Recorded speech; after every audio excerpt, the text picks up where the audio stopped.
வணக்கம். டான் தமிழொலியின் இரவு நேர பிரதான செய்தி அறிக்கைகளுடன் இணைந்திருக்கின்றோம். செய்திகள் வாசிக்கும் நான் ரவீந்திரன் நிர்மல். முதலில் தலைப்புச் செய்திகள்.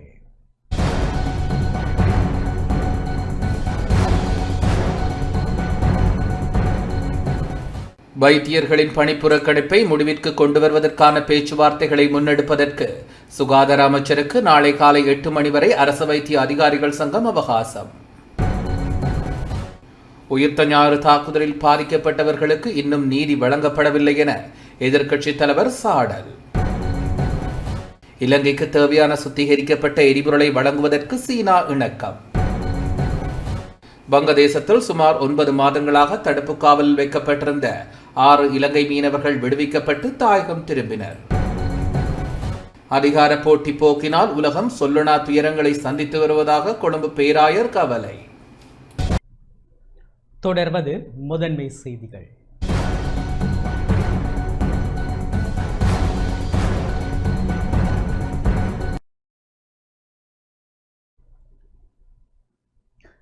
வைத்தியர்களின் பணிப்புறக்கணிப்பை முடிவுக்கு கொண்டு வருவதற்கான பேச்சுவார்த்தைகளை முன்னெடுப்பதற்கு சுகாதார அமைச்சருக்கு நாளை காலை 8 மணி வரை அவகாசம் வழங்குவதாக அரச வைத்திய அதிகாரிகள் சங்கம் தெரிவித்துள்ளது. வைத்தியர்களின் பணிப்புறக்கணிப்பை முடிவுக்கு கொண்டு வருவதற்கான பேச்சுவார்த்தைகளை முன்னெடுப்பதற்கு சுகாதார அமைச்சர் வைத்தியர் நலிந்த ஏதிசவுக்கு நாளை காலை 8 மணி வரை அவகாசம் வழங்குவதாக அரசு வைத்திய அதிகாரிகள் சங்கம் தெரிவித்துள்ளது. சம்பந்தப்பட்ட பிரச்சனைகள் குறித்து கலந்துரையாடுவதற்கு அமைச்சர் தயக்கம் காட்டுவதாகவும் அதன் காரணமாகவே இந்த போராட்ட நடவடிக்கை நீடிப்பதாகவும் அச்சங்கத்தின் செயலாளர் வைத்தியர் பிரபாத் சுகதாச தெரிவித்துள்ளார். அமைச்சரின் இணக்கப்பாட்டின் அடிப்படையில் தமது தொழிற்சங்க நடவடிக்கை குறித்து அடுத்த கட்ட தீர்மானத்தை எடுக்க தயாராக இருப்பதாகவும் அவர் சுட்டிக்காட்டினார். நோயாளிகளை அசௌகரியத்துக்கு உள்ளாக்க வேண்டாம் என்று நாம் ஏற்கனவே சுகாதார அமைச்சரிடம் கோரிக்கை விடுத்துள்ளோம். சுகாதார அமைச்சர் தீர்மானங்களை எடுக்க தயங்குவதாலேயே தற்போது நோயாளிகளுக்கான சிகிச்சை சேவைகள் பாதிக்கப்பட்டுள்ளன. அவர் பேச்சுவார்த்தை மேசைக்கு வர தயார் என அறிவித்தால் அந்த நிமிடத்திலிருந்தே தொழிற்சங்க நடவடிக்கையிலிருந்து விலகுவது குறித்து எம்மால் தீர்மானிக்க முடியும். அவர் முடிவுகளை எடுக்க தாமதித்தால் அதன் பாதிப்புகளை இந்த ஆண்டு நோயாளிகளை அனுபவிக்க வேண்டியிருக்கும். அதனால்தான் நாளை காலை 8 மணி வரை சுகாதார அமைச்சருக்கு அவசியமான தலையீட்டை மேற்கொள்ள அவகாசம் வழங்கியுள்ளோம். இது தொடர்பாக ஜனாதிபதிக்கும் நாம் தெரியப்படுத்தியுள்ளோம். நாளை காலை 8 மணிக்குள் அவர் இணக்கம் தெரிவித்தால் போராட்டத்தை முடிவுக்கு கொண்டு வருவதா இல்லையா என்பதை எமது நிறைவேற்று சபையூடாக தீர்மானிக்க முடியும் என அவர் மேலும் குறிப்பிட்டார்.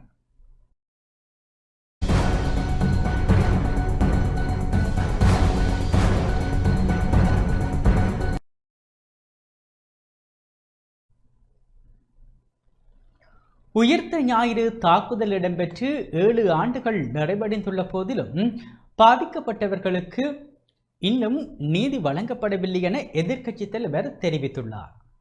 உயிர்த்த ஞாயிறு தாக்குதல் இடம்பெற்று 7 ஆண்டுகள் நிறைவடைந்துள்ள போதிலும் பாதிக்கப்பட்டவர்களுக்கு இன்னும் நீதி வழங்கப்படவில்லை என எதிர்க்கட்சித் தலைவர் சஜித் பிரேமதாச தெரிவித்துள்ளார்.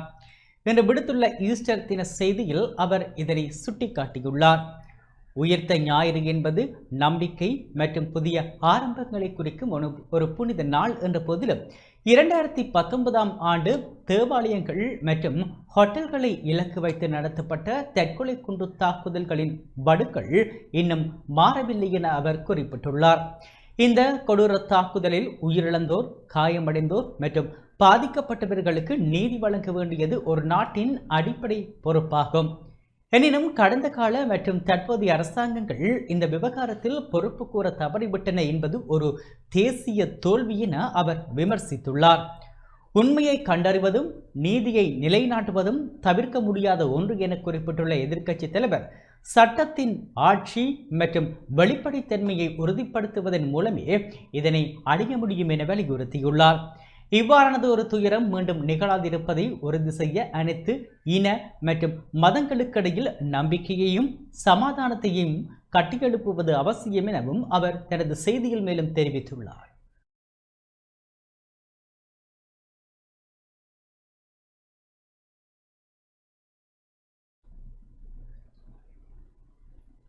இலங்கைக்கு தேவையான சுத்திகரிக்கப்பட்ட எரிபொருளை வழங்குவதற்கு சீனா இணக்கம் தெரிவித்துள்ளது. இலங்கைக்கு தேவையான சுத்திகரிக்கப்பட்ட எரிபொருளை வழங்குவதற்கு சீனா அரசாங்கம் இணக்கம் தெரிவித்துள்ளது. எரிபொருள் விநியோகிக்கப்பட வேண்டிய திகதிகள் மற்றும் அதன் அளவு குறித்த விரிவான பேச்சுவார்த்தைகள் தற்போது முன்னெடுக்கப்பட்டு வருவதாக இலங்கை பெட்ரோலிய கூட்டுத்தாபனம் தெரிவித்துள்ளது. நாட்டின் தற்போதைய எரிபொருள் கையிருப்பு மற்றும் விநியோக நிலைமைகள் குறித்து கருத்து வெளியிட்ட பெட்ரோலிய கூட்டுத்தாபனத்தின் மேலாண் இயக்குனர் மயூத நெத்திகுமார இந்த தகவலை உறுதிப்படுத்தியுள்ளார். இதேவேளை ஏப்ரல் மாத நுகர்வுக்கு தேவையான எரிவாயு கையிருப்பு போதியளவு உள்ளதாக லெட்டோ எரிவாயு நிறுவனம் அறிவித்துள்ளது. இம்மாத தேவைக்காக 14,900 மெட்ரிக் டன் எரிவாயு ஏற்கனவே கிடைக்கப்பெற்றுள்ளதுடன் மேலும் 23,100 மெட்ரிக் டன் எரிவாயுவை இம்மாத இறுதியில் பெற்றுக்கொள்ள திட்டமிடப்பட்டுள்ளது. அத்துடன் எஞ்சிய தேவைகளுக்காக மாலைதீவு கடற்பரப்பில் போதியளவு கையிருப்புகள் தயார் நிலையில் உள்ளதாகவும் மே மாத தொடக்கத்துக்குள் மேலும் 2 கப்பல்கள் எரிவாயுவுடன் நாட்டை வந்தடையும் என்றும் லெட்ரோ நிறுவனம் மேலதிகமாக தெரிவித்துள்ளது.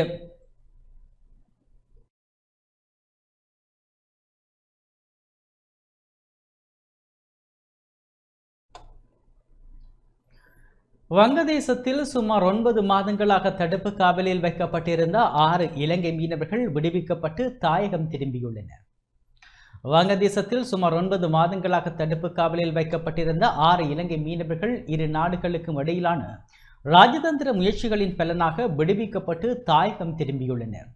கடந்த 2025ஆம் ஆண்டு ஜூலை மாதம் சுது துவா 4 என்ற மீன்பிடி படகில் சென்றிருந்த இந்த மீனவர்கள் எல்லை தாண்டிய குற்றச்சாட்டில் வங்கதேச அதிகாரிகளினால் கைது செய்யப்பட்டிருந்தனர். டாக்கா நகரில் உள்ள இலங்கை உயர்ஸ்தானிகர் ஆலயம் மற்றும் வெளிவிவகார அமைச்சு மேற்கொண்ட தொடர்ச்சியான பேச்சுவார்த்தைகளை அடுத்து மனிதாபிமான அடிப்படையில் அவர்கள் விடுவிக்கப்பட்டுள்ளனர். விடுவிக்கப்பட்ட 6 மீனவர்களும் கடந்த ஏப்ரல் 2ஆம் தேதி அதிகாலை 5:10 மணியளவில் பிட்சயா விமானம் மூலம் கட்டுநாயக்க சர்வதேச விமான நிலையத்தை வந்தடைந்தனர். இரு நாடுகளுக்கும் இடையிலான நீண்டகால நட்புறவை உறுதிப்படுத்தும் வகையில் இந்த விடுவிப்பு அமைந்திருப்பதாக தெரிவித்துள்ள இலங்கை வெளிவிவகார அமைச்சு இதற்காக வங்கதேச அதிகாரிகளுக்கு தனது நன்றிகளை தெரிவித்துள்ளது. அதிகார போட்டி போக்கினால் உலகம் சொல்லண்ணா துயரங்களை சந்தித்து வருவதாக கொழும்பு பேராயர் கர்தினால் மெல்கம் ரஞ்சித் ஆண்டகை தெரிவித்துள்ளார். அதிகார போட்டி போக்கினால் உலகம் சொல்லண்ணா துயரங்களை சந்தித்து வருவதாக ஈஸ்டர் திருநாள் பிரதான திருப்பலியில் மறைவுரையாற்றிய கொழும்பு பேராயர் கர்தினால் மெல்கம் ரஞ்சித் ஆண்டகை தெரிவித்துள்ளார். ஈஸ்டர் திருநாள் பிரதான திருப்பலியில் உரையாற்றிய கர்தினால் மெல்கம் ரஞ்சித் ஆண்டகை அதிகார போக்கினால் உலகம் சொல்லண்ணா துயரங்களை சந்தித்து வருவதாக குறிப்பிட்டு உலக அமைதிக்காக ஒன்றிணையுமாறு அழைப்பு விடுத்துள்ளார். இந்த விசேட ஆராதனையின் போது கருத்து வெளியிட்ட அவர் கிறிஸ்தவம் என்பது வெறும் சடங்குகள் அல்லது புனித நூல்களை கற்பதுடன் மட்டும் நின்று விடாது. அன்பு, கருணை மற்றும் பிறருக்கு சேவை செய்வதையே அடிப்படையாக கொண்டிருக்க வேண்டும் என வலியுறுத்தினார். ஆதிக்க மனப்பான்மையுடன் செயல்படுபவர்களின் இதயங்களில் மாற்றம் ஏற்பட்டு உலக அமைதி நிலவ அனைவரும் பிரார்த்திக்க வேண்டும் எனவும் அவர் கேட்டுக்கொண்டார். உண்மையான தலைமைத்துவம் என்பது அதிகாரத்தை பயன்படுத்துவது அல்ல, மாறாக மக்களுக்கு சேவை செய்வதிலேயே தங்கியுள்ளது என்பதை அவர் இதன்போது சுட்டிக்காட்டினார். உலகளாவிய நிச்சயமற்ற சூழலில் ஒவ்வொருவரும் பொறுப்புணர்வுடனும் மற்றவர்கள் மீது அக்கறையுடனும் வாழ வேண்டியதன் அவசியத்தையும் கர்தினால் மெல்கம் ரஞ்சித் ஆண்டகை தனது ஈஸ்டர் செய்தியில் வலியுறுத்தியுள்ளார்.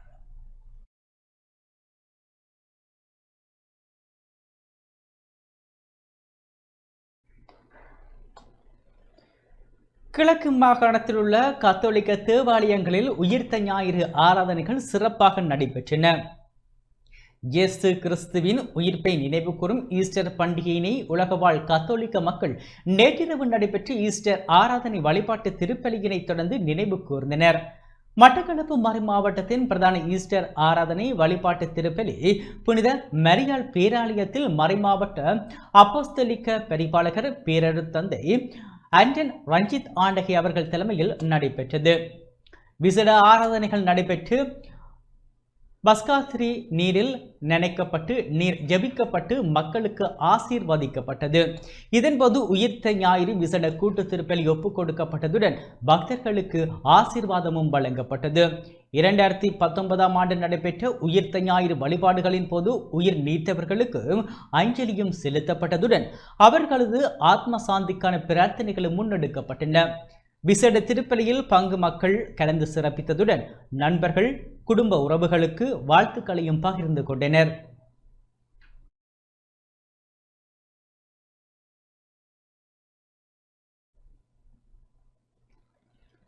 திருகோணமலை மூதூர் இருதயநாதர் தேவாலயத்தில் உயிர்த்த ஞாயிறு நள்ளிரவு ஆராதனை அருத்தந்தை ஆண்டனி அமல்ராஜ் அலிகளார் தலைவர் நடத்தப்பட்டது. ஆலயத்துக்கு வெளியே புது நெருப்பு ஏற்றப்பட்டு அதிலிருந்து பிரதான பாஸ்கா மெழுகுவர்த்தி ஏற்றப்பட்டது. பின்னர் பொதுமக்களும் மெழுகுவர்த்திகள் ஏற்றினர். நள்ளிரவு ஆராதனையில் அதிகளவான கிறிஸ்தவ பக்த அடியவர்கள் பங்கு கொண்டனர்.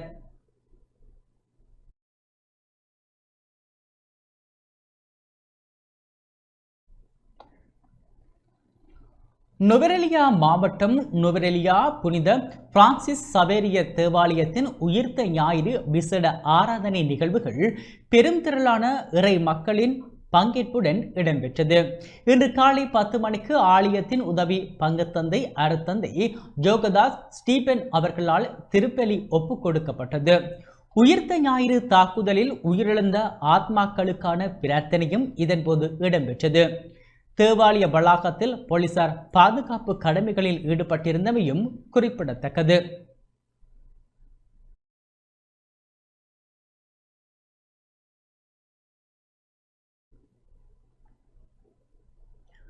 பதுளை மாவட்டம் பதுளை கத்தோலிக்க மறை மாவட்டத்தில் உயிர்த்த ஞாயிறு வழிபாடுகள் பக்திபூர்வமாக நடைபெற்றன. உயிர்த்த ஞாயிறை முன்னிட்டு பதுளை கத்தோலிக்க மறை மாவட்டத்திற்கு உட்பட்ட பல கிறிஸ்தவ ஆலயங்களில் சிறப்பு வழிபாடுகள் மற்றும் ஆராதனைகள் நடைபெற்றன. பதுளை பசறை புனித ஜூதா ததேஜு ஆலயத்தில் பங்கு தந்தை ஆண்டனி பொன்சியன் அடிகளாரின் தலைமையில் விசேட திருப்பலி மற்றும் ஆராதனைகள் நடைபெற்றன. இதில் பெருந்திரளானோர் கலந்து கொண்டு இறை நம்பிக்கையுடன் வழிபாடுகளில் ஈடுபட்டனர். இதேவேளை லுணுகல புனித அன்னை மெரியாள் ஆலயம், லுணுகலை நகர் லூர்து அன்னை ஆலயம், மடில் சீமை நகர் புனித வெனத்து சின்னப்பர் ஆலயம், பசறை புனித பர்னபா தேவாலயம் மற்றும் மீதும்பிட்டிய புனித அன்னை ஆலயம் உள்ளிட்ட பல தேவாலயங்களிலும் உதித்த ஞாயிறு திருப்பலிகள் சிறப்பாக நடைபெற்றன.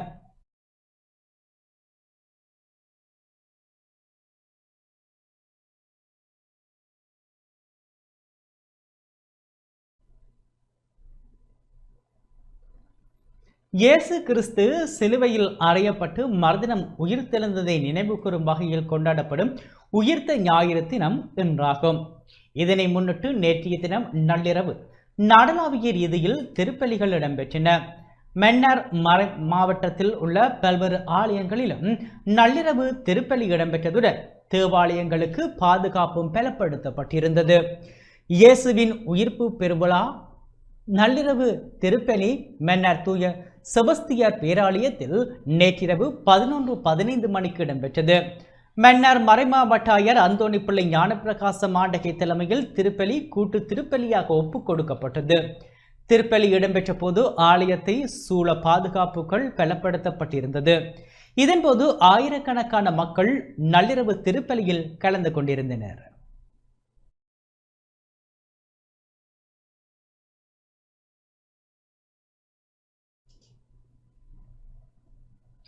நாடு முழுவதும் இன்று கிறிஸ்தவர்களால் உயிர்த்த ஞாயிறு பெருவிழா கொண்டாடப்படும் நிலையில் கிறிஸ்தவ தேவாலயங்களின் பாதுகாப்பு பலப்படுத்தப்பட்டிருந்தது. போலீஸ்மா அதிபர் பிரியந்த வீரசூரிய வழங்கிய விசேட அறிவுறுத்தல்களுக்கு அமைய போலீசார் மற்றும் இராணுவத்தினர் தேவாலயங்களை சூழ பாதுகாப்பு பணியில் ஈடுபடுத்தப்பட்டனர். அனைத்து போலீஸ் நிலையங்களுக்கும் போலீஸ்மா அதிபரினால் உத்தரவுகள் பிறப்பிக்கப்பட்டுள்ளன. குறிப்பாக மக்கள் அதிகளவில் கூடும் தேவாலயங்களை அடையாளம் கண்டு அங்கு மேலதிக பாதுகாப்பை வழங்குமாறு அறிவுறுத்தப்பட்டிருந்தது. போலீசார், விசேட அதிரடிப்படையினர் மற்றும் இராணுவத்தினர் இணைந்து நாடு தழுவிய ரீதியில் தேவாலயங்களுக்கு பாதுகாப்பு வழங்கியுள்ளனர். கொழும்பு உள்ளிட்ட பிரதான நகரங்களில் உள்ள முக்கிய தேவாலயங்களில் ஆயுதமேந்திய போலீசாரும் இராணுவத்தினரும் கடமையில் ஈடுபடுத்தப்பட்டனர். கடந்த 2019ஆம் ஆண்டு உயிர்த்த ஞாயிறு தினத்தன்று நடத்தப்பட்ட தற்கொலை தாக்குதல்களை கருத்தில் கொண்டு பக்தர்களின் பாதுகாப்பை உறுதிப்படுத்தும் ஒரு முன்னெச்சரிக்கை நடவடிக்கையாகவே இவ்வாறு பாதுகாப்பு வழங்கப்பட்டிருந்தது.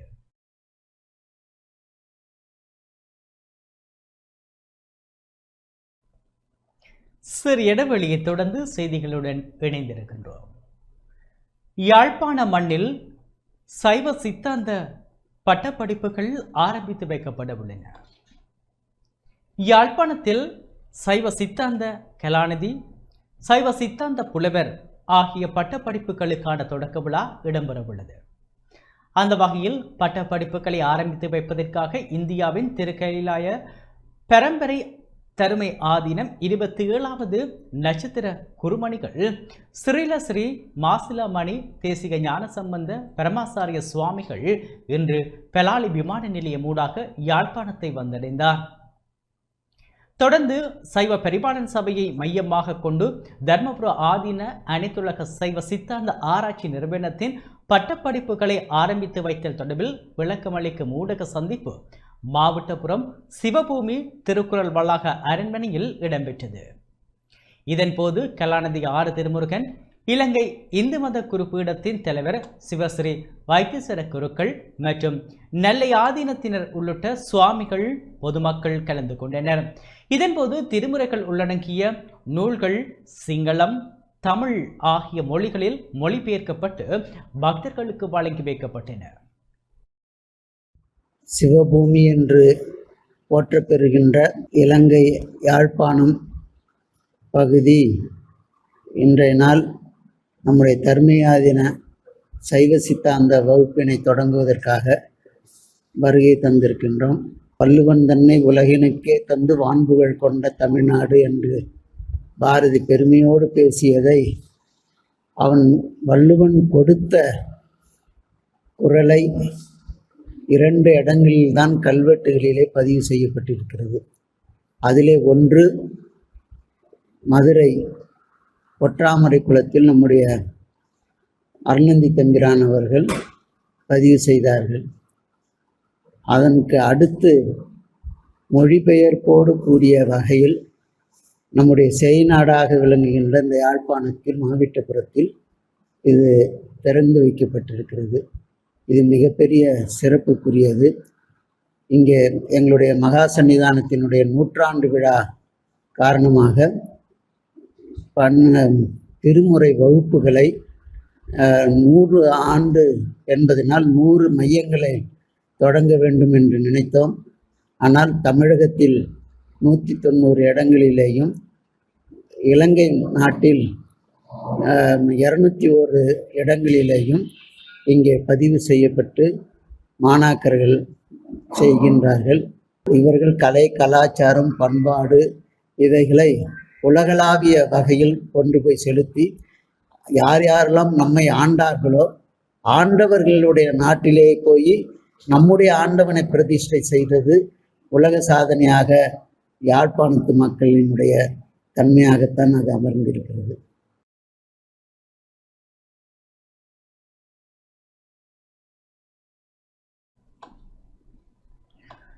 நுவரெலியாவில் சித்திரை மாத வசந்த கால நிகழ்வுகள் ஆரம்பமாகியுள்ளன.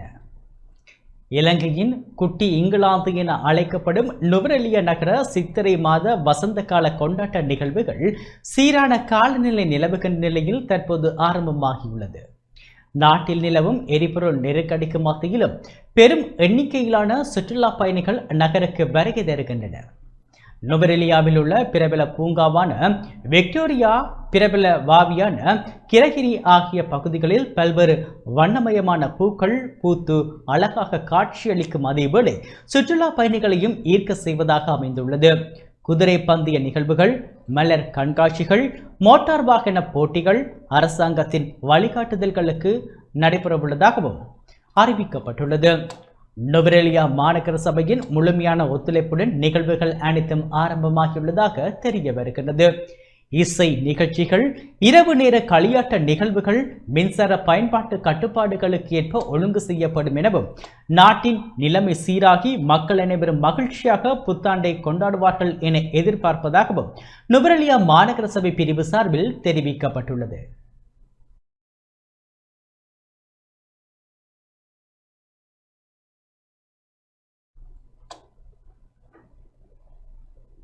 சர்வதேச நாணய நிதியத்திடம் இனி மேலதிக நிதியுதவிகளை கோரும் திட்டமில்லை என நிதியமைச்சு அறிவித்துள்ளது. அண்மை காலமாக ஏற்பட்டுள்ள அனர்த்தங்கள் மற்றும் பொருளாதார அழுத்தங்களுக்கு மத்தியிலும் சர்வதேச நாணய நிதியத்திடம் மேலதிக நிதியுதவிகளை கோரும் திட்டம் எதுவும் இல்லை என நிதியமைச்சு உத்தியோகபூர்வமாக அறிவித்துள்ளது. நாட்டின் பொருளாதார மீட்சி திட்டம் தற்போதைய நிதி கட்டமைப்புக்குள் சரியான பாதையில் பயணிப்பதாக நிதியமைச்சின் நிதி பார்வை திணைக்களத்தின் பணிப்பாளர் நாயகம் கலாநிதி கபிலசேன நாயக்க தெரிவித்துள்ளார். கடந்த 2025 டிசம்பரில் கடன் தவணை ஏற்கனவே கிடைக்கப்பெற்றுள்ள நிலையில் தற்போது முன்னெடுக்கப்பட்டு வரும் 5வது மற்றும் 6வது மீளாய்வு நடவடிக்கைகளின் போது இலங்கையின் பொருளாதார போக்கு குறித்து நாணய நிதிய பிரதிநிதிகள் திருப்தி வெளியிட்டுள்ளதாகவும் அவர் சுட்டிக்காட்டினார். இதேவேளை 2026ஆம் ஆண்டுக்கான அரசு செலவின கட்டுப்பாடுகள் மற்றும் நிதி இலக்குகளில் எவ்வித மாற்றமுமின்றி அரசாங்கம் தொடர்ந்து பயணிக்கும் என தெரிவிக்கப்பட்டுள்ளது. அத்துடன் வெளிநாட்டு கடன் மறுசீரமைப்பு நடவடிக்கைகள் 99% நிறைவடைந்துள்ள நிலையில் எஞ்சியுள்ள சர்வதேச இறையாண்மை பிணைமுறை தொடர்பான பேச்சுவார்த்தைகள் இறுதிக்கட்டத்தை எட்டியுள்ளன.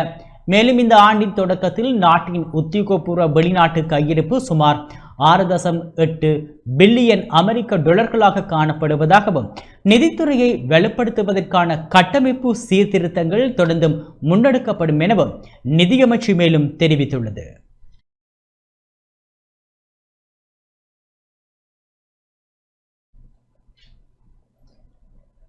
அன்பின் நெடுந்தூர பயணம் எனும் திட்டம் பதுளையில் ஆரம்பித்து வைக்கப்பட்டது. டிட்வா சூறாவளியின் தாக்கத்தால் கடுமையாக பாதிக்கப்பட்டுள்ள பதுளை மாவட்ட மக்களுக்கு புத்தாண்டு மகிழ்ச்சியை அளிக்கும் நோக்கில் பதுளை மாவட்ட அனர்த்த மேலாண்மை குழுவினால் ஏற்பாடு செய்யப்பட்ட அன்பின் நெடுந்தூர பயணம் எனும் திட்டம் பதுளை வெல்ஸ்பார்க் விளையாட்டு மைதானத்தில் ஆரம்பித்து வைக்கப்பட்டது. இந்த அனர்த்த நிலைமையினால் தற்போது மீதமுள்ள 19 பாதுகாப்பு மையங்களில் தங்கியிருக்கும் 558 குடும்பங்களை சேர்ந்த மக்கள் மற்றும் தங்களது வீடுகளை இழந்ததால் தற்காலிகமாக வாடகை வீடுகளில் வசித்து வரும் மக்களுக்காக இந்த திட்டம் செயற்படுத்தப்படுகின்றது. சிங்கள மற்றும் தமிழ் புத்தாண்டு காலத்தில் பாதிக்கப்பட்ட மக்கள் மன அழுத்தம், தனிமை உணர்வில் ஆளாமல் இருக்க செய்வது, அவர்களுக்கும் புத்தாண்டு ஆனந்தத்தை அனுபவிக்கும் வாய்ப்பு வழங்குவது, மகிழ்ச்சியை பகிர்வது என்பவை இந்த திட்டத்தின் முக்கிய நோக்கங்களாகும். அதன்படி புத்தாண்டு கொண்டாட்டங்களுக்கு தேவையான அத்தியாவசிய பொருட்கள், உலர் உணவுப் பொருட்கள், பரிசு பொதிகள் எடுத்து சென்று பதுளை சொரணத்தோட்ட, வெளிமட, ஊவா பரணகம, வசர, லுணுகல, ஹாலியல போன்ற பிரதேச செயலாளர் பிரிவுகளில் அமைந்துள்ள பாதுகாப்பு மையங்களுக்கு கையளிக்கப்பட்டு நிகழ்வு ஆரம்பித்து வைக்கப்பட்டது. இந்த தொடக்க நிகழ்வில் தோட்டத்துறை மற்றும் சமூக உட்கட்டமைப்பு வசதிகள் அமைச்சர் சமந்த வித்யாரத்ன, பதுளை மாவட்ட நாடாளுமன்ற உறுப்பினர் கிட்னன் செல்வராஜ், பதுளை நகர மேயர் உட்பட ஏனைய சபை தலைவர்கள், அரசு அதிகாரிகள், பிரதேச மக்கள் என பலரும் கலந்து கொண்டனர். தொடக்க நிகழ்வுக்கு பின்னர் அமைச்சர் பதுள வேவச பாதுகாப்பு மையத்துக்கு சென்று அங்கு தங்கியிருந்த 17 குடும்பங்களுக்கு வீடுகளை இழந்ததால் தற்காலிகமாக வாடகை வீடுகளில் வசித்து வந்த 150 குடும்பங்களுக்கும் அத்தியாவசிய பொருட்கள், உலர் உணவுப் பொருட்கள் மற்றும் பரிசு பொதிகள் வழங்கும் நிகழ்விலும் கலந்து கொண்டார்.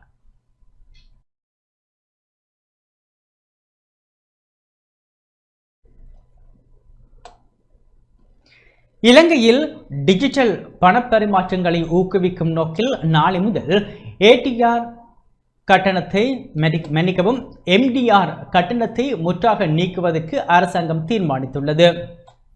இலங்கையில் டிஜிட்டல் பணப்பரிமாற்றங்களை ஊக்குவிக்கும் நோக்கில் எதிர்வரும் திங்கட்கிழமை முதல் QR குறியீடு மூலமான கட்டணங்களுக்கு வர்த்தகர் தள்ளுபடி வீதம் எனப்படும் MDR கட்டணத்தை முற்றாக நீக்குவதற்கு அரசாங்கம் தீர்மானித்துள்ளது. ஜனாதிபதி அலுவலகத்தில் நாளை நடைபெறவுள்ள விசேட நிகழ்வின் போது இத்திட்டம் உத்தியோகபூர்வமாக ஆரம்பித்து வைக்கப்பட உள்ளது. இதன்படி 5000 ரூபாவுக்கும் குறைவான பண பரிமாற்றங்களை QR குறியீடு ஊடாக மேற்கொள்ளும் போது நுகர்வோர் அல்லது வர்த்தகர்களிடமிருந்து எவ்வித மேலதிக கட்டணங்களும் அறவிடப்பட மாட்டாது என அறிவிக்கப்பட்டுள்ளது. இச்சலுகையினால் ஏற்படும் செலவுகளை அரசு மற்றும் தனியார் வங்கிகளை பொறுப்பேற்க சம்மதித்துள்ளன. தற்போது இலங்கையில் 20க்கும் மேற்பட்ட நிதி நிறுவனங்களும் 30க்கும் மேற்பட்ட மொபைல் செயலிகளும் லாங்கா QR வசதியை கொண்டுள்ளன. எனினும் கடந்த 2025ஆம் ஆண்டின் 3ஆம் காலாண்டு தரவுகளின்படி மாதம் ஒன்றுக்கு சுமார் 90,000 பரிமாற்றங்களே இடம்பெறுவதுடன் அவற்றின் சராசரி பெறுமதி 5,000 ரூபாவுக்கும் குறைவாகவே காணப்படுகின்றது. இந்த நிலையை மாற்றி சிறிய மற்றும் நடுத்தர வர்த்தகர்களை டிஜிட்டல் முறைமைக்கு ஈர்ப்பதே அரசாங்கத்தின் இலக்காகும். இத்திட்டத்தை ஊக்குவிப்பதற்காக விசேட அதிர்ஷ்டலாப குழுக்கள் முறைகளும் அறிமுகப்படுத்தப்பட உள்ளதாக டிஜிட்டல் பொருளாதார அமைச்சின் செயலாளர் வருணஸ்ரீ தனபால தெரிவித்துள்ளார். சிறிய இடைவெளியை தொடர்ந்து செய்திகளுடன் இணைந்திருக்கின்றோம். விவசாய துறைக்கான எரிபொருள் தேவையை பூர்த்தி செய்ய முறையான பொறிமுறை ஏற்கனவே நடைமுறைப்படுத்தப்பட்டுள்ளதாக அமைச்சர் வசந்த சமரசிங்க தெரிவித்துள்ளார். விவசாய உற்பத்தி பொருட்களின் போக்குவரத்துக்கு தேவையான எரிபொருள் தட்டுப்பாடின்றி வழங்கப்படுவதாக அரசாங்கம் தெரிவித்துள்ள போதிலும் நடைமுறையில் அந்த முறைமை செயலிழந்துள்ளதாக விவசாய அமைப்புகள் குற்றம் சாட்டியுள்ளன. எரிபொருள் தட்டுப்பாடு காரணமாக மரக்கறிகள் மற்றும் ஏனைய விவசாய பொருட்கள் வீணாவதாக வெளியாகும் தகவல்களை வர்த்தக மற்றும் உணவு பாதுகாப்பு அமைச்சர் வசந்த சமரசிங்க நிராகரித்துள்ளார். விவசாயத்துறைக்கான எரிபொருள் தேவையை பூர்த்தி செய்ய முறையான பொறிமுறை ஏற்கனவே நடைமுறைப்படுத்தப்பட்டுள்ளதாக தெரிவித்த அவர் லோரிகளுக்கு மாதம் 400 லிட்டர் வரையிலும் விவசாயிகளின் தேவைக்கேற்ப மேலதிக எரிபொருளையும் வழங்க பிரதேச செயலாளர்களுக்கு அதிகாரம் வழங்கப்பட்டுள்ளதாக குறிப்பிட்டார். தம்பு தேகம உள்ளிட்ட பிரதான பொருளாதார மத்திய நிலையங்கள் தொடர்ச்சியாக கண்காணிக்கப்பட்டு வருவதாகவும் அவர் சுட்டிக்காட்டினார். இருப்பினும் அரசாங்கத்தின் இந்த அறிவிப்புகள் வெறும் காகிதத்தோடு சரி என தேசிய விவசாய சங்கத்தின் தலைவர் அனுராத தென்னக்கோன் தெரிவித்துள்ளார். இணையவழி பதிவு முறைகள் மற்றும் நிர்வாக சிக்கல்கள் காரணமாக சாதாரண விவசாயிகளால் எரிபொருளை பெற்றுக்கொள்ள முடிவதில்லை என அவர் சாடினார். ஒரு லொரி ஒரு முறை மரக்கறிகளை ஏற்றி செல்ல சுமார் 100 லிட்டர் டீசல் தேவைப்படும் நிலையில் தற்போதைய கட்டுப்பாடுகள் விநியோக சங்கிலியை பாதிப்பதாக அவர் எச்சரித்துள்ளார். அத்துடன் தம்புள்ள போன்ற பொருளாதார மத்திய நிலையங்களுக்கு தனியார் மயமாக்கும் முயற்சிகள் திரைமறைவில் நடப்பதாகவும் அதற்கெதிராக தாங்கள் நீதிமன்றத்தை நாடியுள்ளதாகவும் அவர் மேலும் தெரிவித்துள்ளார்.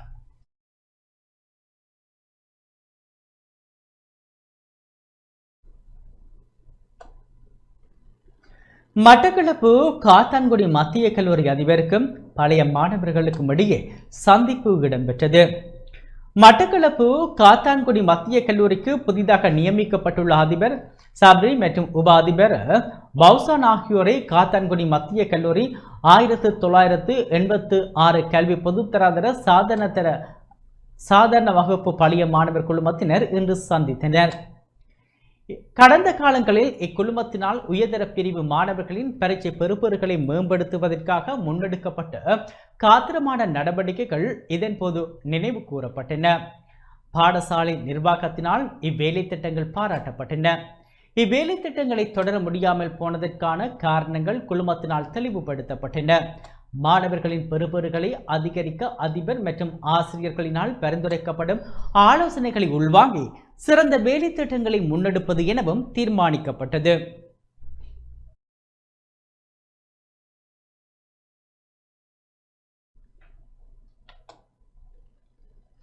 யாழ்ப்பாணம் சித்தங்கேணி பகுதியில் தொடர்ச்சியாக மக்களுக்கு இடையூறாக வீதியில் வைத்து மரக்கறிகளை இறக்கிய வியாபாரியை கடுமையான எச்சரிக்கையின் பின்னர் போலீசார் விடுவித்தனர். யாழ்ப்பாணம் வெலிகமம் மேற்கு பிரதேச சபை எல்லைக்குட்பட்ட பகுதியில் தொடர்ச்சியாக மக்களுக்கு இடையூறாக வீதியில் வைத்து மரக்கறிகளை இறக்கிய வியாபாரியை கடுமையான எச்சரிக்கையின் பின்னர் போலீசார் விடுவித்தனர். குறித்த நபர் தம்புள்ளையில் இருந்து மரக்கறிகளை கொண்டு வரும் வாகனத்தை வெலிகமம் மேற்கு பிரதேச சபையின் ஆளுகைக்குட்பட்ட சித்தங்கனி சிவன் கோவில் வீதியில் வைத்து மரக்கறிகளை இறக்கி கொண்டு செல்வதை வழக்கமாக கொண்டிருந்தார். இதனால் அந்த வீதியால் போக்குவரத்து நடவடிக்கைகளில் ஈடுபடுபவர்களுக்கு இடையூறு ஏற்பட்டது. இந்நிலையில் குறித்த சம்பவம் இன்று இடம்பெறும் போது வெலிகமம் மேற்கு பிரதேச சபை தவிசாளர் சானா ஜெயந்தன் நேரில் சென்று பார்வையிட்டதுடன் வட்டுக்கோட்டை போலீசாருக்கு தகவல் வழங்கினார். இந்நிலையில் சம்பவ இடத்துக்கு சென்ற போலீசார் குறித்த வியாபாரியை இனிமேல் இவ்வாறு மக்களுக்கு இடையூறாக செயற்படக்கூடாது என கடுமையான எச்சரிக்கை விடுத்தனர்.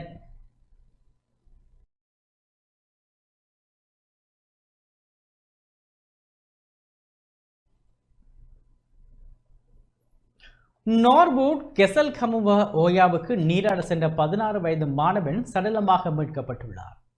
நவரெலியா மாவட்டம் காசல்டி நீர்த்தேக்கத்துக்கு நீர் ஏந்தி செல்லும் நார்வுட் கெசல்கமுவ ஓயாவுக்கு நீராட சென்ற 16 வயது சிறுவன் நேற்று காணாமல் போயிருந்த நிலையில் இன்று நார்வுட் போலீசார் சுழியோடிகளின் நீண்ட நேர தேடுதலின் பின்னர் சடலமாக மீட்கப்பட்டுள்ளார்.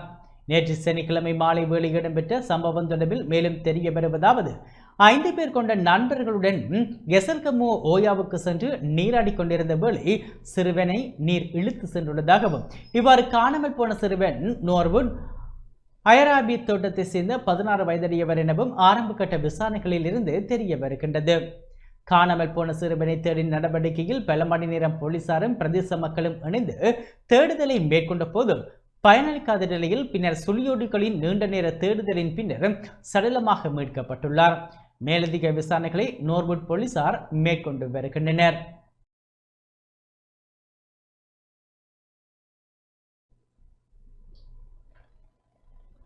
யாழ்ப்பாணம் வடமராட்சி நெல்லியடி பகுதியில் 4 லட்சம் பெறுமதியான போதை மாத்திரைகளுடன் இளைஞர் ஒருவர் கைது செய்யப்பட்டுள்ளார். யாழ்ப்பாணம் வடமராட்சி நெல்லியடி பகுதியில் முன்னெடுக்கப்பட்ட விசேட சுற்றி வளைப்பில் 4 லட்சம் ரூபாய் பெறுமதியான போதை மாத்திரைகளுடன் 21 வயதான இளைஞர் ஒருவர் கைது செய்யப்பட்டுள்ளார். கரணவாய் பகுதியை சேர்ந்த இளைஞர் ஒருவரே நெல்லியடி போலீசாரால் கைது செய்யப்பட்டுள்ளார். சந்தேக நபரிடமிருந்து 520 போதை மாத்திரைகள் கைப்பற்றப்பட்டுள்ளன. கைது செய்யப்பட்ட சந்தேக நபரிடம் நெல்லியடி போலீசார் விசாரணைகளை முன்னெடுத்துள்ளனர்.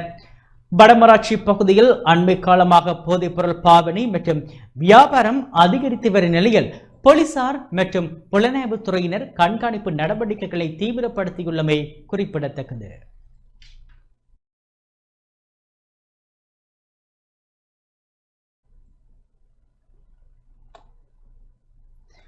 வவுனியா மரக்காரம்பளை கிராமத்தில் காட்டு யானைகளால் தென்னை பயிர்கள் சேதமடைந்துள்ளன.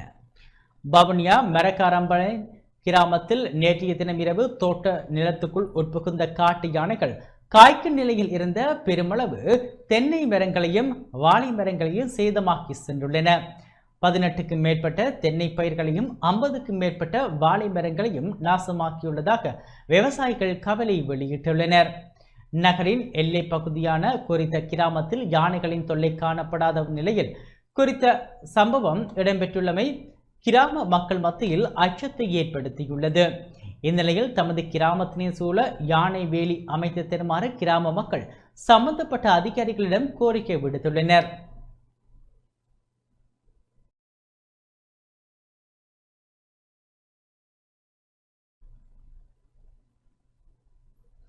வவுனியா நெடுங்கேணி பகுதியில் பெய்த கடும் மழை காரணமாக விவசாய செய்கை பாதிக்கப்பட்டுள்ளது. வவுனியா வடக்கு நெடுங்கேணி ஒழுமடு கிராம சேவகர் பிரிவில் கடந்த 2 நாட்களாக பெய்த கடும் மழை காரணமாக விவசாயிகள் பாதிக்கப்பட்டுள்ளனர். புகையிலை செய்கை, கத்தரி என பல பயிர் செய்கைகள் வெள்ளத்தினால் பாதிக்கப்பட்டுள்ளன.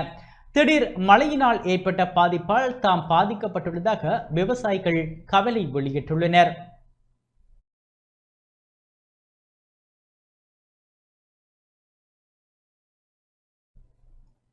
இடைவெளியை தொடர்ந்து செய்திகளுடன் இணைந்திருக்கின்றோம். உயர்தர பரீட்சையில் வர்த்தக பிரிவில் தேசிய நிலையில் முதலிடம் பெற்ற காத்தான்குடி மத்திய கல்லூரி மாணவனுக்கு மட்டக்களப்பு மாவட்ட நாடாளுமன்ற உறுப்பினர்கள் வாழ்த்துக்களை தெரிவித்தனர். கல்வி பொதுத்தராதர உயர்தர பரீட்சையில் வர்த்தக பிரிவில் அகில இலங்கை ரீதியாக முதலிடம் பெற்ற மட்டக்களப்பு காத்தான்குடி மத்திய கல்லூரி மாணவன் MSM பர்தானின் இல்லத்துக்கு நேற்று இரவு சென்ற பாராளுமன்ற உறுப்பினர் இரா சாணக்கியன் வாழ்த்துக்களை தெரிவித்தார். காத்தான்குடி நகரசபை உறுப்பினரும் பாராளுமன்ற உறுப்பினர் ஹிஸ்புல்ஹாவின் இணைப்பு செயலாளருமான முகமது ஹுஸ்மினும் உடனிருந்தார். மாணவனுக்கு பொன்னாடை பொறுத்து தமது வாழ்த்துக்களையும் நாடாளுமன்ற உறுப்பினர் தெரிவித்தார்.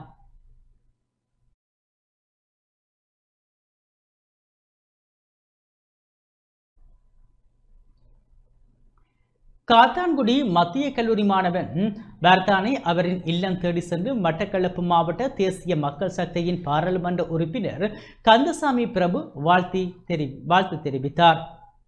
அவருக்கு நினைவு சின்னத்தையும் வழங்கினார். தேசிய மக்கள் சக்தியின் காத்தான்குடி பிரதேச அமைப்பாளரும் மேம்படி அமைச்சின் இணைப்பாளருமான நசீர் உட்பட தேசிய மக்கள் சக்தியின் காத்தான்குடி முக்கியஸ்தர்களும் கலந்து கொண்டனர்.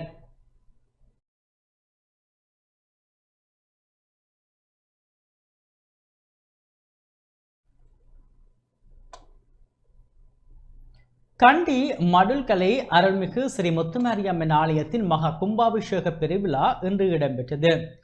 கண்டி மாவட்டம் மடுல்கலை மாசா மேற்பிரிவில் அமைந்துள்ள அருள்மிகு ஸ்ரீ முத்துமாரியம்மன் ஆலயத்தின் மகா கும்பாபிஷேக பெருவிழா இன்று காலை இடம்பெற்றது. ஈசானிய சிவாச்சாரியர் சிவஸ்ரீ கானா லோகநாத குருக்கள் தலைமையில் நடைபெற்றதுடன் அதிகாலை முதலாக விசேட யாக பூஜைகள், வேத மந்திரங்கள் மற்றும் விசேட பூஜைகளும் இடம்பெற்றது. பின்னர் ஆலய விமானம் மற்றும் ராஜகோபுரங்களுக்கு புனித தீர்த்தம் அபிஷேகம் செய்யப்பட்டு மகா கும்பாபிஷேக நிகழ்வு சிறப்பாக நிறைவேற்றப்பட்டது. இந்த நிகழ்வில் சுற்றுவட்டார பகுதிகளிலிருந்து பெரும் திரளான பக்தர்கள் கலந்து கொண்டு வழிபாட்டில் ஈடுபட்டனர்.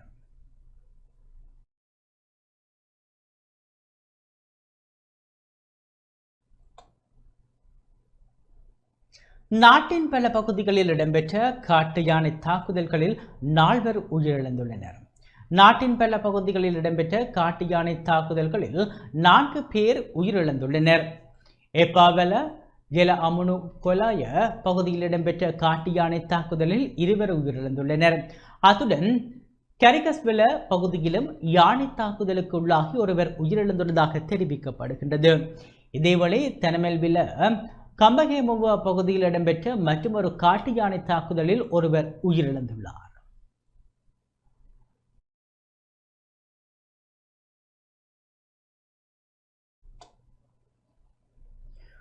வீதி அபிவிருத்தி அதிகார சபையிடம் இருந்த யாழ்ப்பாணம் நெடுந்தீவுக்கான படகு சேவை தற்போது தனியாரால் முன்னெடுக்கப்பட்டுள்ளது. யாழ்ப்பாணம் நெடுந்தீவுக்கான கடற்போக்குவரத்து கடந்த வெள்ளிக்கிழமை முதல் தனியாரால் முன்னெடுக்கப்பட்டு வருவதாக தெரிவிக்கப்படுகின்றது. நெடுந்தீவு குறிக்கட்டுவானிடையே சேவையில் ஈடுபடும் வீதி அபிவிருத்தி அதிகார சபையின் பொறுப்பில் உள்ள படகுகளில் குமுதினி திருத்த வேலை காரணமாக சேவையில் இல்லை. வடதாரகை திருத்த வேலைக்காக திருகோணமலையிலும் நெடுந்தாரகை திருத்த வேலைக்காக நெடுந்தீவிலும் என குறித்த படகுகள் சேவையில் இருந்து நிறுத்தப்பட்டதனால் தீவு மக்கள் போக்குவரத்துக்கு சிரமங்களை எதிர்கொண்டு வந்தனர். இந்த நிலையில் தனியார் படகு ஒன்றே தற்போது பயணிகள் சேவையில் ஈடுபட்டுள்ளதாக தெரிவிக்கப்படுகின்றது.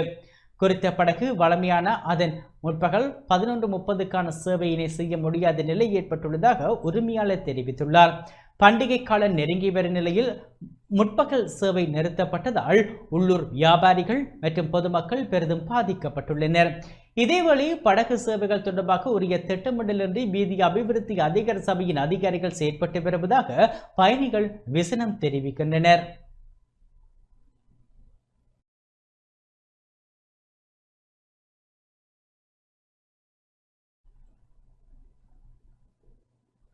இந்தியாவில் இருந்து வருகை தந்த திவிச்சக்கர வண்டி அணியினர் யாழில் கௌரவிக்கப்பட்டனர். இலங்கைக்கும் இந்தியாவுக்கும் இடையிலான நீண்ட கால நட்புறவை மேலும் வலுப்படுத்தும் வகையிலும் வடக்கு மாகாணத்தின் சுற்றுலாத்துறையை விரிவுபடுத்தும் நோக்கிலும் இந்தியாவில் இருந்து வருகை தந்த திவிச்சக்கர வண்டி அணியினர் யாழில் கௌரவிக்கப்பட்டனர். கௌரவிப்பு நிகழ்வு வடக்கு மாகாண சுற்றுலா பணியகத்தின் தலைவர் கலாநிதி ஜேஎன்னா விவேகானந்தன் தலைமையில் யாழ்ப்பாணத்தில் உள்ள தனியார் விடுதியொன்றில் நடைபெற்றது. போதைப் பொருளுக்கு முற்றுப்புள்ளி வைப்போம் மற்றும் ஆரோக்கியத்துக்காக துவிச்சக்கர வண்டி ஆகிய உயரிய துணிப்பொருட்களை முன்னிறுத்தி மேற்கொள்ளப்பட்ட இந்த பயணத்தில் இந்தியாவின் தமிழ்நாடு, கேரளா, மகாராஷ்டிரா, ஹரியானா மற்றும் கர்நாடகா ஆகிய 5 மாநிலங்களை சேர்ந்த சுமார் 40 பேர் பங்கேற்றிருந்தனர். இவர்களுக்கான கௌரவத்தை வடக்கு மாகாண ஆளுநர், சுற்றுலா பணியக தலைவர், பணியகத்தின் பணிப்பாளர் மற்றும் உறுப்பினர்கள் இணைந்து வழங்கி வைத்தனர். இந்த குழுவினர் நைனா தீவில் உள்ள பாடசாலை மாணவர்களுக்கு தேவையான கற்றல் உதவிப் பொருட்களையும் வழங்கி வைத்தனர். இந்நிகழ்வில் பிரதம விருந்தினராக கலந்து கொண்டு உரையாற்றிய வடக்கு மாகாண ஆளுநர் நாவண்ணா வேதநாயகன் சுற்றுலாத்துறையை மேம்படுத்தும் வகையில் ராமாயண யாத்திரையுடன் தொடர்புடைய பல இடங்கள் வடக்கில் அடையாளம் காணப்பட்டு நூல்களாக வெளியிடப்பட்டுள்ளன. நெடுந்தீவு போன்ற தீவுகளில் அனுமனின் பாதசுவடுகள் இருப்பதாக மக்கள் நம்புகின்றனர். இவ்வாறான வரலாற்று சிறப்புமிக்க இடங்களை நீங்கள் பார்வையிடுவதுடன் உங்களின் இந்த பயண அனுபவங்களை இந்தியாவின் ஏனைய மாநிலங்களில் உள்ள உறவினர்கள் மற்றும் நண்பர்களுடன் பகிர்ந்து கொண்டு எதிர்காலத்தில் அவர்களையும் வடக்கு மாகாணத்துக்கு வருகை தர ஊக்கப்படுத்த வேண்டும் என தெரிவித்தார்.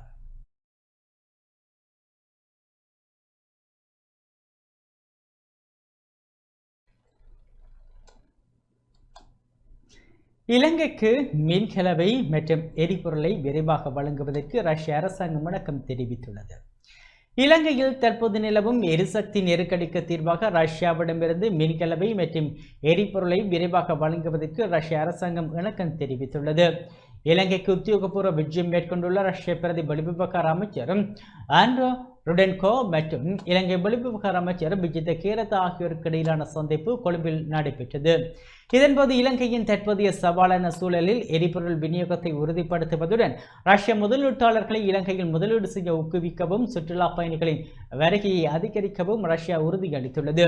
மேலும் ரஷ்யா உக்ரைன் போரில் உயிரிழந்த இலங்கை இராணுவ வீரர்களுக்கான இழப்பீடுகளை வழங்குவதற்கு தேவையான அனைத்து ஒத்துழைப்புகளையும் வழங்க தயாராக இருப்பதாக ரஷ்ய பிரதி வெளிவிவகார அமைச்சர் இதன்போது தெரிவித்தார். 70 ஆண்டு கால இருதரப்பு ராஜதந்திர உறவை மேலும் வெளிப்படுத்தும் வகையில் எதிர்காலத்தில் நீண்ட கால வர்த்தக ஒப்பந்தங்களை முன்னெடுக்க இரு நாடுகளும் தீர்மானித்துள்ளன. இலங்கையின் இக்கட்டான தருணத்தில் ரஷ்யா வழங்கியுள்ள இந்த ஆதரவை அமைச்சர் விஜித கேரத் இதன்போது நன்றியுடன் நினைவு கூர்ந்தார்.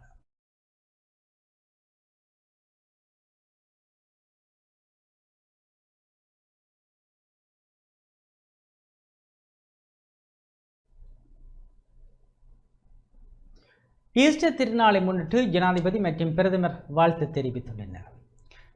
இயேசு கிறிஸ்து உயிர்த்தெழுந்த தினமான ஈஸ்டர் திருநாளை இன்று உலகெங்கிலும் உள்ள கிறிஸ்தவ பெருமக்கள் பக்தி சிரத்தையுடன் கொண்டாடி வருகின்றனர்.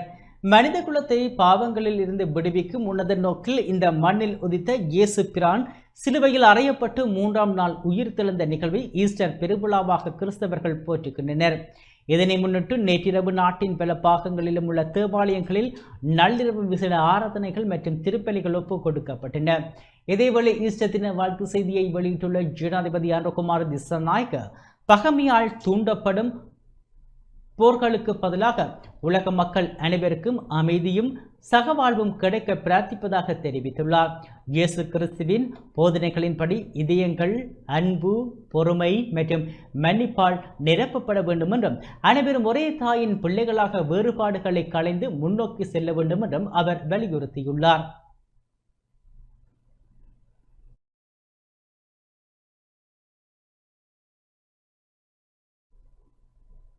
இந்த செய்தி அறிக்கை நிறைவு பெற்றது. தொடர்ந்தும் எமது நிகழ்ச்சிகளுடன் இணைந்திருங்கள். வணக்கம்.